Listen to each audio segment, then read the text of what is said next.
ترکی کی مشہور مسجد سلطان احمد، جس کو یورپی لوگ نیلی مسجد کہتے ہیں، 1609 عیسوی میں تعمیر کی گئی۔ کیونکہ اندرونی ڈیزائن کی دیواروں کے گرد نیلی ٹائلیں ہیں، جب آپ نیلی مسجد کے اندر قدم رکھیں تو حیران ہونے کے لیے تیار رہیں، کیونکہ اندرونی حصہ بیرونی حصہ کی طرح دلکش ہے۔ 20 مختلف ٹیولپ ڈیزائنوں کی شکل میں 50 سے زائد ہاتھ سے بنی ایزنک ٹائلیں نیلی مسجد کی اندرونی دیواروں کو سجا رہی ہیں۔ نیلی مسجد میں ریگل ریڈ کارپٹ تمام جگہ پر محیط ہے۔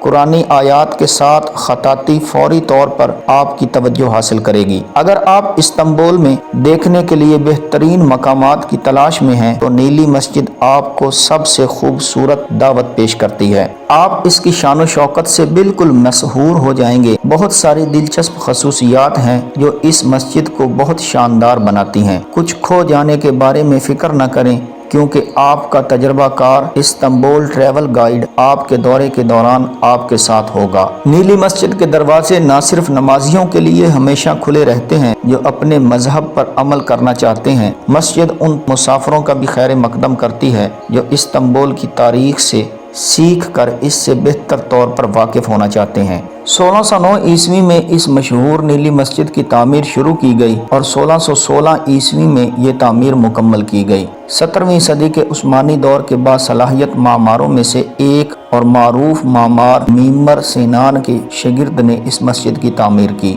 سلطان احمد کی شان و شوکت والی مسجد کی خواہش پوری ہوئی۔ نیلی مسجد استنبول کے مرکز میں ہے جو تاریخ سے گری ہوئی ہے۔ سلطنت عثمانیہ کی پہلی مسجد ہونے کے ناطے نیلی مسجد 17ویں صدی کی عثمانی سلطنت اور آج کے استنبول کا ایک بے مثال فن تعمیر بن گئی۔